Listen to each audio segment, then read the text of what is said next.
2 Samuel, capítulo 9.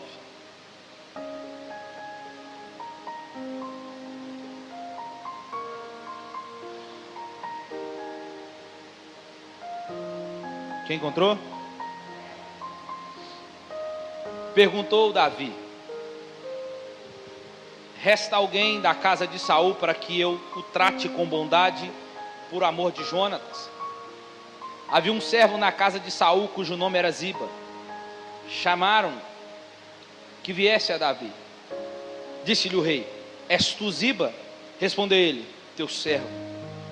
Perguntou o rei: não há ainda algum da casa de Saul a quem eu possa mostrar a bondade de Deus? Ziba respondeu ao rei: ainda há um filho de Jonatas, aleijado de ambos os pés. Perguntou o rei: onde ele está?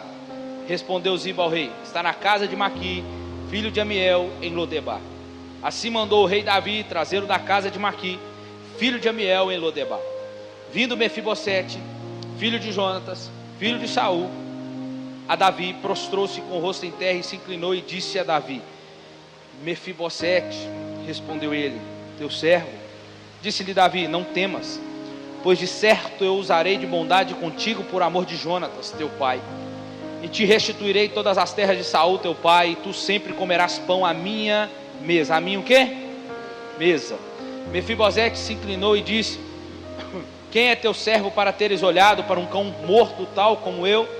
Então o rei chamou a Ziba, servo de Saul, e lhe disse: tudo que pertencia a Saul e toda a sua casa dei ao filho de teu senhor. Trabalharás a terra, tu, teus filhos, os teus servos, e recolherá os frutos para que o filho de seu senhor tenha pão que coma. E Mefibosete, filho do teu senhor, sempre comerá pão ao quê? A minha mesa. Tinha Ziba 15 filhos e 20 servos.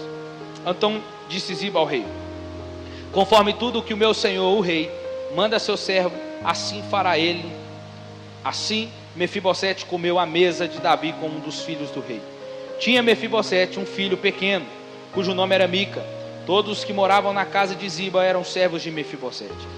E Mefibosete morava em Jerusalém, porque sempre comia à mesa do rei. A mesa de quem? E era coxo de ambos os pés. Irmãos, nós vamos pregar debaixo de um título: a mesa de Jesus. Pedi para o Rafa colocar ali a mesa da última ceia, e você vai entender até o final dessa mensagem. Estamos diante de um texto lindo, um texto que talvez você já ouviu essa história por várias e várias vezes, e é um texto que reflete a bondade de Deus, mostrando a sua misericórdia, o seu favor com aqueles que não são merecedores. Pelo modo que nós vamos ver Davi tratando Mefibosete, nós vamos ver um ato de bondade para alguém que não é merecedora. Só para lembrarmos a história, Davi havia prometido a Saul, quanto ao seu melhor amigo Jonatas, que não exterminaria os seus descendentes quando se tornasse rei. 1 Samuel capítulo 20. E no caso, Mefibosete, filho de Jonatas, estava ainda vivo. Mefibosete, lá no capítulo 4 de 2 Samuel, é o filho de Jonatas que, quando houve uma guerra, e a serva que cuidava daquela casa pegou essa criança e fugiu com ela, e ao fugir ele cai, e ao cair ele fica paraplégico. Lá no capítulo 4 nós vamos ver essa história. E aí é chamado, de a ama. Tomou, fugiu, e apressando ele caiu e ficou coxo. E o seu nome era Mefibosete. Davi então vai cumprir a sua promessa, a qual ele fez com seu amigo Jonatas. E é importante ressaltar que a motivação de Davi para procurar Mefibosete não foi a condição triste por ele ser um homem aleijado. Não foi por isso, mas a motivação de Davi foi de honrar a promessa que ele fez ao seu amigo. E eu já abro um parênteses aqui bem rápido para nos dizer uma coisa: que o mesmo aconteceu comigo e com você. A bondade de Deus nos encontrou, amém? Por meio da sua graça e misericórdia.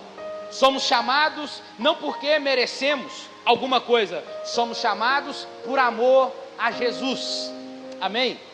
E em sua graça, então, Deus nos dá aquilo que não merecemos, e em sua misericórdia, Ele não dá aquilo que merecemos, mas o que nós precisamos. Davi então descobriu o paradeiro de Mefibosete por meio do servo dele, Ziba. Davi o encontra e adota Mefibosete extraoficialmente e começa a devolver ele as terras a qual o pai tinha herdado. Depois convidou ele para morar no palácio e colocou ele para se assentar à mesa do rei. E o fato de Davi ter tomado a iniciativa de resgatar Mefibosete nos lembra também de quem foi o primeiro passo em nos resgatar. Foi de Deus, amém? Foi de Deus. Então Davi menciona aqui 4 vezes que Mefibosete iria comer na mesa com ele. Mefibosete reconhece que não merecia, que ele era como um cão morto, assim como quando Cristo nos encontrou. Efésios vai dizer que quando ele nos encontrou, estávamos nós mortos em nossos delitos e pecados. E hoje ele vindo até nós, ele agora não só nos trouxe vida, mas nos fez assentar na mesa com ele. Amém? Assim somos eu e você. Estávamos mortos, como Mefibosete, morando num lugar chamado talvez de uma cidade do nada, Lodebar, uma cidade esquecida, a qual o rei mandou buscar. E de mais diante também, fazendo outro paralelo, somos também como Ziba. Porque se você ver o texto, quando Davi pergunta se tem alguém da casa de Saul, Ziba não fala assim, tem Mefibosete, e pronto, não. Ela faz questão de dizer, tem Mefibosete, aquele que é aleijado. Ela faz questão de colocar um sobrenome ali. Fulano, aquele pecador. Fulano, aquele que é adúltero.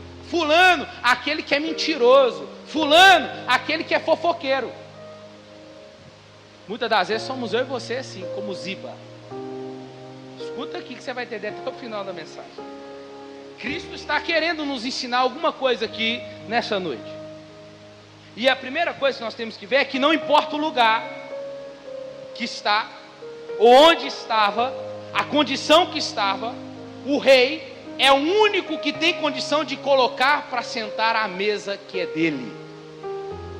Porque a mesa é de direito dele. Isso me faz entender algo para nós continuarmos a pregação aqui. E eu quero que você abra a sua Bíblia lá em Lucas capítulo 22. Que vamos fazer um paralelo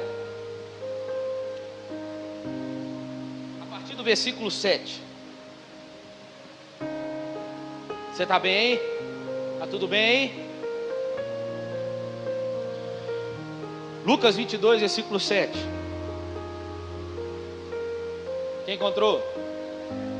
Chegou o dia dos pães asmos, em que era necessário sacrificar a Páscoa.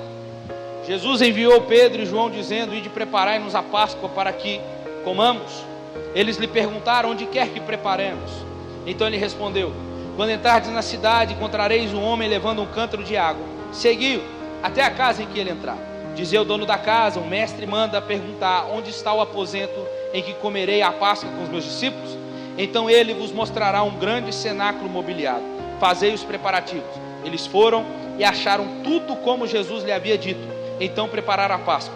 Chegada a hora, pôs-se a Jesus ao quê? À mesa com ele e os discípulos. E disse-lhes, desejei muito convosco esta Páscoa antes do meu sofrimento, pois eu vos digo que não mais comerei até que se cumpra o reino de Deus. Então Jesus tomou o cálice, deu graças e disse, tomai e repartiu entre vós. Por isso, pois vos digo que não mais beberei do fruto da vide até que venha o reino de Deus. E tomou o pão, deu graças, partiu e disse, isto é meu corpo, que por vós é dado, fazei isso em memória de mim. Semelhantemente tomou o cálice depois da ceia, dizendo, este é o cálice da nova aliança, do meu sangue derramado por vós, somente até aí.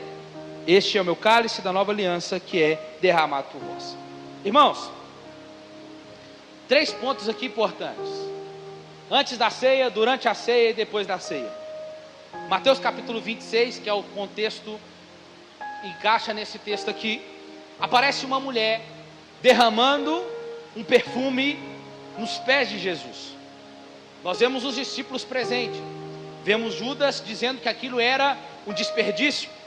Durante a ceia, vemos Jesus assentado, partindo o pão e anunciando um traidor. E diante da mesa vemos um que estava ponto para negá-lo e também um que mostraria ser incrédulo. Depois da ceia, este queria negar e os outros que fugiram, se escondendo. Entenda, durante a mesa da ceia ali, um chega por último, esse um é Judas. Ele chega por último, e quando ele chega já seduzido, porque ele foi vender Jesus. Jesus lavou, e eu quero que você preste bastante atenção, Jesus lavou os pés do traidor, lavou daquele que queria negar, daquele que dizia que só acreditaria se tocasse nele, e vemos o outro dizendo que era o mais amado. Irmãos, é inconcebível pensar que o homem que vai trair Jesus, o outro que vai negar, e o outro que não vai ter fé, é um incrédulo. É inconcebível pensar que Jesus escolheu homens assim. É inconcebível pensar que Jesus lavou os pés de homens assim. É inconcebível pensar que Jesus colocou homens como esses para sentar à mesa do lado dele. Não entra na mente. Aí você pode dizer assim como eu: o que Jesus está pensando? Quais são os critérios que Jesus usa na sua escolha? Será que ele não está percebendo que esses homens não prestam? E lembrando que Cristo está escolhendo gente marginalizada. Possivelmente esse homem que eu acabei de citar, que é Mefibosete, que Davi chamou, e mais esses 12 que nós estamos falando aqui, são homens que não prestam para a religião. Em João capítulo 8 nós encontramos uma mulher adúltera, que a religião queria matá-la. Em João capítulo 9 dizemos que o menino está cego por causa dos seus pais. E Jesus disse que essa doença era para a glória de Deus. Cristo está sempre perto de gente desprezada e sempre perto de gente marginalizada. Temos 12 homens marginalizados que estão perto de Jesus. Mas se esses homens não percebem a dimensão de quem está falando ali com eles. Temos 12 homens assentados à mesa. E eles não tinham condição nenhuma, irmãos, de assentar ali. Cristo, então, no texto que lemos, está partindo o pão. O que ele está fazendo ali? Ele está se dando. Cristo está se dando. Cristo está se rasgando. Não só para a gente que não merecia, como ele está também dando o seu sangue para quem também não merece. O que é isso? Isso é graça. É Cristo está dando de si para a gente que não merece. E quando eu olho para essa figura da mesa, esses homens assentados ali, eu olho para o que eles fizeram antes, durante e depois, e penso: será que Jesus não sabe escolher? Será que ele não sabe quais são os critérios que ele está usando na escolha? E a figura da mesa de Davi e Mefibosete, e essa de Jesus com seus discípulos, nos traz muitos ensinamentos. Quando olhamos para essa mesa, irmãos, mesa é lugar de relacionamento. Eles estão sentados de uma forma, se você perceber ali, a qual o pintor Da Vinci também fez essa pintura. Você vai ver que eles estão assentados de uma forma que todos se veem. Todos estão se interagindo um com os outros. E Cristo parte o pão para todos e dá a eles para comer. Ele dá o cálice para todos beberem. Olhando para essa mesa, nós podemos ver uma coisa: a diversidade. Cada um deles tem uma visão diferente do Cristo, como vemos nos evangelhos. Mateus escreve para os judeus, Nós vamos ver Marcos, que foi discípulo de Pedro, vai escrever para os romanos. Lucas, discípulo do apóstolo Paulo, escreve para os gregos. E o apóstolo João, vendo Jesus de outra forma, escrevendo para todos os povos. Nós vamos ver que eles estão sentados à mesa e eles têm uma visão diferente do Cristo. E olhar para a mesa de Jesus é ver uma diversidade que aponta para toda a igreja, que aponta para todo mundo e para o próprio céu, que é o lugar que desejamos, porque o próprio Deus pretende nos reunir numa mesa diversa. Amém? E a igreja é esse lugar de diversidade. Igreja é esse lugar que entra todo tipo de gente, e que todo tipo de gente cabe. Amém? Amém? E Cristo então, quando escolhe 12 homens que não são nada, colocou eles na mesa e disse para nós, e dizendo para eles: sou eu que escolho, sou eu que chamo. E Deus dizendo para nós que nós não temos o poder de dizer quem Ele pode e quem Ele não pode colocar na mesa que é dele. Mas nós queremos escolher, irmãos. Nós queremos escolher quem pode assentar à mesa. E me faz lembrar dessa mesma ocasião que Paulo vai usar em 1 Coríntios capítulo 11, versículo 23. Porque eu recebi do Senhor, que também vos ensinei, que na noite em que Jesus foi traído, Ele tomou o pão, repartiu aos seus discípulos e disse: coma, porque todas as vezes que fazer isso em memória de mim. E também semelhantemente tomou o cálice, repartiu os discípulos e disse: todas as vezes que beberdes, beba em memória de mim. Ele faz menção dessa noite da última ceia. E o que está havendo na igreja de Corinto? Está havendo divisão na igreja. O que está acontecendo? Os ricos estão chegando mais cedo para comerem a mesa da ceia. Esse é o problema. Eles estão participando da ceia com o coração dividido.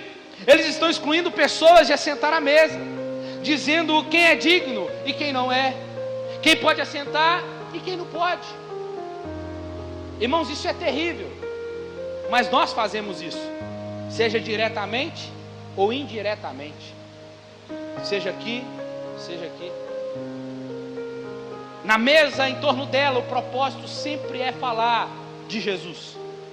Pois, irmãos, entenda, é muito fácil dizer quem pode assentar à mesa depois que já se assentou. Sim ou não? É muito mais fácil dizer quem pode ser salvo depois que eu e você já fomos salvos. É muito fácil. E a pergunta que devemos fazer é: o que fizemos para assentar na mesa? O que eu fiz para ser salvo? Às vezes nós excluímos pessoas por elas não estar no mesmo patamar de espiritualidade nossa. Mas quem é mais espiritual? Quem está pregando sempre? Quem ora 3 horas da manhã? Quem jejua 3 vezes na semana? Ou aquele ou aquela que não consegue abrir a boca para falar nada, mas tem um coração humilde e quebrantado diante de Deus? Você precisa entender, irmãos, que a mesa de Jesus não é só a mesa da comunhão, mas também ela é a mesa da misericórdia. Você e eu, tem a pergunta que eu faço para mim e para você: será que nós temos sido discípulos na mesa ou temos sido um pedágio? Como assim? O pedágio é aquele que diz: para você entrar, você tem que fazer isso, você tem que ser aquilo, você tem que fazer isso, aquilo outro, você tem que pagar X. Será que nós temos sido? Entenda, irmão, a mesa não é para quem merece, a mesa é para quem Ele chama. Aleluia! Jesus está dizendo: sou eu que disponho lugares à mesa, sou eu que disponibilizo lugares à mesa. É Ele. Pode ser daqui, desse lado, eu posso dizer: Jesus, tu vai chamar Judas mesmo? Você tem certeza? Escuta. E ele poderia responder: sim, eu vou chamar. Eu vou chamar. Escuta, é segurança para nós ver Deus chamando homens assim, homens dessa forma, Porque Deus, quando chama alguém que aparentemente aos nossos olhos não presta ou não tem caráter, a gente fica diante de um espelho. Deus tem dado o poder para saber que Ele chamou. Mas cedo ou mais tarde a obra ficará visível para todos de quem Ele chamou. E olhando para essa mesa com os 12 irmãos, como a de Davi junto a Mefibosete, eles não fizeram nada para estarem ali. Eles não levaram nada para a mesa. Eu não trouxe nada para a mesa. De fato, eles não levaram nada para a mesa, chegaram de mãos vazias, rejeitados. Por quê? Porque não serviam para a religião. E Cristo com esses homens, imagina Pedro, colérico, sanguíneo. Coitado da esposa de Pedro. E aí Jesus vira para ele e fala: eu tenho lugar na mesa para você. Talvez nem saiba falar, nem fala bem. E Mateus, coletor de impostos, era rejeitado pelo seu povo. O bom é quando Deus escolhe alguém, Ele não está baseando nos méritos desse alguém, irmãos. Ele está se baseando nos méritos do seu filho, a qual Ele escolhe. Não foste vós que me escolhestes, mas eu escolhi a vós outros, diz o Senhor. Olhando para essa mesa, eu posso dizer, irmãos, que para ter lugar na mesa, eu preciso parar de confiar nos meus méritos. Talvez no seu trabalho o mérito seu vale. Talvez funcione na sua escolha, mas no reino de Deus não. No reino de Deus é apesar dos meus méritos, é dos meus deméritos. E sabe de uma coisa, irmãos, é que nós temos que descansar na obra de Jesus. Eu e você podemos, porque é Ele que abre um espaço na mesa. É Ele que está dizendo para mim e para você assim, ó. Se Jesus fosse mineiro, Ele ia dizer para nós: se arreda aí, porque cabe mais um aqui. É Jesus dizendo para nós: arreda aí. Mas talvez você está dizendo: Jesus, não cabe, não dá. E Jesus está dizendo para você: quem que é o dono da mesa? É eu. Então quando eu digo que cabe mais um, cabe mais um. Arreda aí. Então, irmãos, é Ele que chama. E aparentemente isso confunde a nossa mente. Porque nós pensamos que Ele tem que chamar aquilo que os nossos olhos julgam como piedosos. Só que os fariseus, os saduceus, os religiosos do templo, tinham aparência de piedade, mas em nada a sua vida glorificava a Deus, nada. Isso confunde a nossa mente, porque a mesa em que Jesus está sentado, Ele é um homem perfeito, puro, santo. Tem um homem que traiu, tem um que o vai negar, tem um que é incrédulo, mas Ele não está confiando na perfeição desses homens. Não está. Então, além de estar à mesa por não méritos, estar à mesa não tem a ver com as minhas imperfeições ou perfeições. Isso fica confuso. Cristo vai chamar pessoas imperfeitas para sentar à mesa, irmãos. Gente como eu, como você, como Mefibosete. Pessoas imperfeitas. O que esses homens tinham? O que Mefibosete tinha? Era um homem dependente de pessoas. Eu quero ir ali, me leva. Eu preciso disso, me ajuda. Dependente. O que esse homem tinha? Nada. É por isso que Jesus vai dizer lá em João capítulo 10: eu ainda tenho outras ovelhas que não são deste aprisco. Você está pronto para Jesus dizer para você: arreda aí porque está chegando? Arreda aí porque eu tenho lugar para mais um? Dá para sentar do seu lado? Dá. Misericórdia.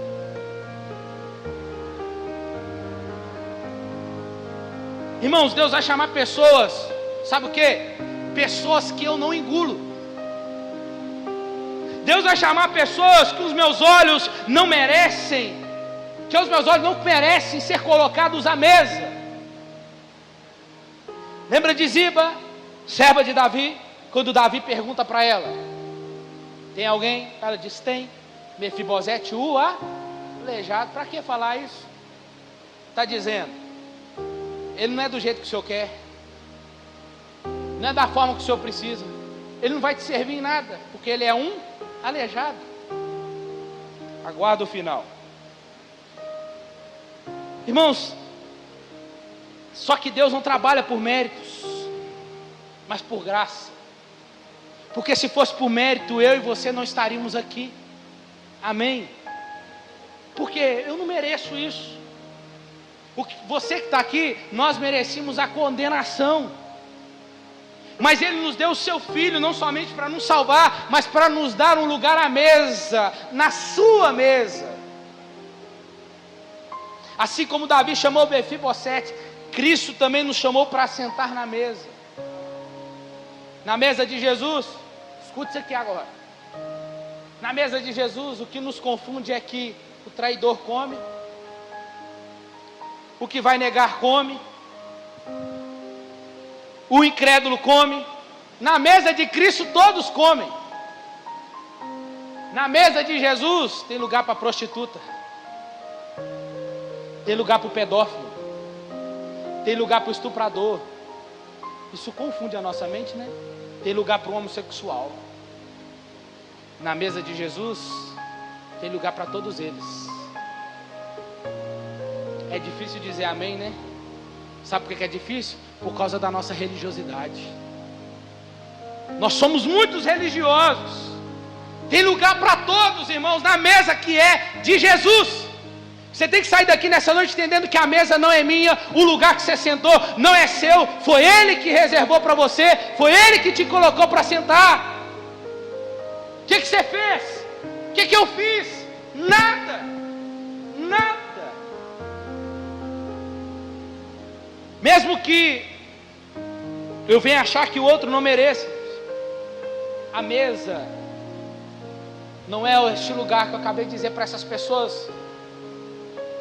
A mesa não é lugar para pessoas que auto se justificam, dizendo, eu estou aqui porque eu mereci, não.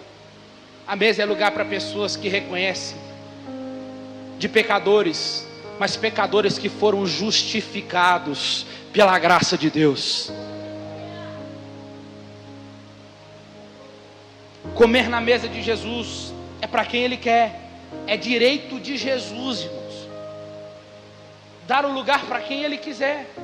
E nós temos que tomar esse cuidado para não sermos aqueles que vai designar quem vai assentar na mesa e quem não vai. Nós não temos esse direito. Talvez não. Entenda, você e eu não precisa, a gente não merecia estar sentado ali. A gente não merece. Outra coisa que nós deveríamos deixar e entender é que esses 12 homens tinham lugares à mesa. Nós também podemos. Se Ele escolheu 12 homens imperfeitos, que não tinham mérito algum, que não falavam muito bem, que não tinham títulos nenhum, se Ele escolheu homens como eles para se sentar à mesa da comunhão, Ele também pode nos escolher. Amém? Ele também deseja nos escolher, e é Ele que concede para nós um lugar na mesa. Não é porque é tão crente eu sou, não é porque eu não bebo, eu também não fumo. Não é. A fé cristã não se resume a uma razão moral, ou uma moral. Não. Porque tem vários crentes moralistas. Muitos. A fé cristã se resume a um novo nascimento, a uma nova forma de viver e gozar da mesa que está diante de nós. Você está aqui ainda? Então tome cuidado, irmãos, porque essa mesa não só fala de relacionamento, mas de um lugar que Deus domina. O reino de Deus não é uma democracia em que você tem que opinar no que Ele deve fazer, o que você acha que Ele pode fazer melhor. Não, é Ele que manda, é Ele, porque a mesa é dEle, os lugares da mesa é dEle. Ele dá e dará a quem quiser, e vai assentar quem Ele quiser. Você querendo ou não, queira você goste ou não. E se você acha, e se você acha que teu irmão não merece, que fulano não merece, que ciclano não merece. Entenda, talvez você está diante do espelho do seu próprio eu, dizendo para você também que você e eu não merecemos. É possível, irmãos, que encontramos na mesa pessoas que o pastor Edgar não julgue merecedora. De verdade, só de saber que eu tenho um lugar na mesa, a gente tinha que ficar constrangido com isso. Se existe um lugar à mesa para esse pregador aqui, esse pecador desgraçado que vos fala, existe um lugar para qualquer um aqui, irmãos. Para qualquer um. Se Cristo arredou a cadeira e disse: senta aí, Edgar, assim Ele pode falar para outra, Ele pode falar para qualquer um. Sou pecador do mesmo jeito, como diz o pastor Márcio, sou comedor de feijão igual vocês. Se Cristo arredou a cadeira, irmão, então se tem uma pessoa, se existe uma pessoa que é pior, é eu que estou aqui diante de vocês para dizer isso. Se Ele então desejou me colocar sentado na mesa, Ele pode fazer isso com qualquer um, irmãos. Com qualquer um. E assentar à mesa com Jesus não é um privilégio para os perfeitos, é graça que aperfeiçoa naquele que não é bom o suficiente. Aleluia. Deus é o único que nos faz assentar no lugar da sua vontade.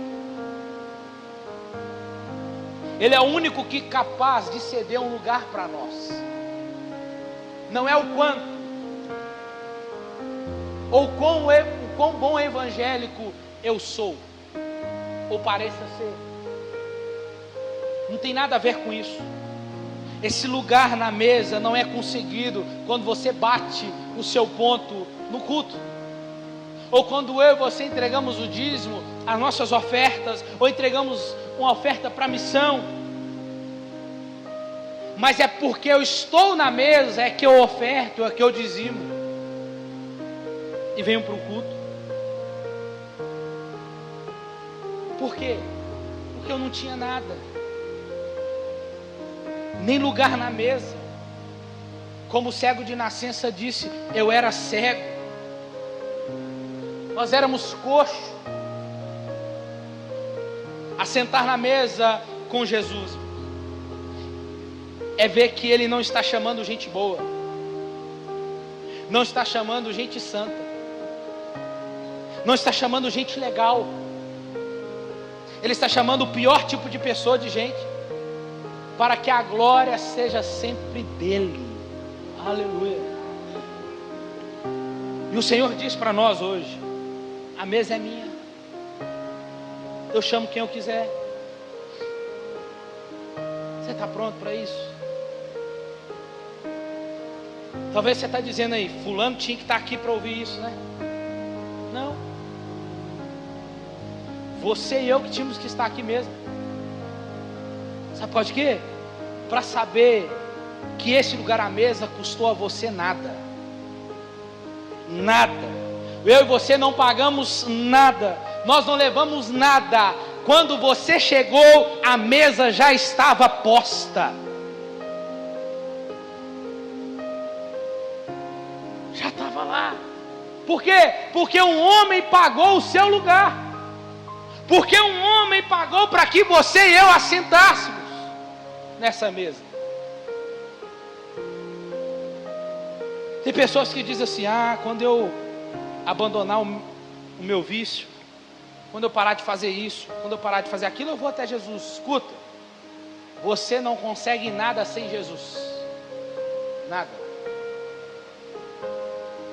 Você não vai conseguir voltar a ouvir sem Jesus. Você precisa entender que na volta, no processo de vir até Jesus, que está se desenvolvendo, existe um processo acontecendo, e esse processo só acontece assentado à mesa. Não sou digno, você pode dizer. Eu não sou digno, não interessa.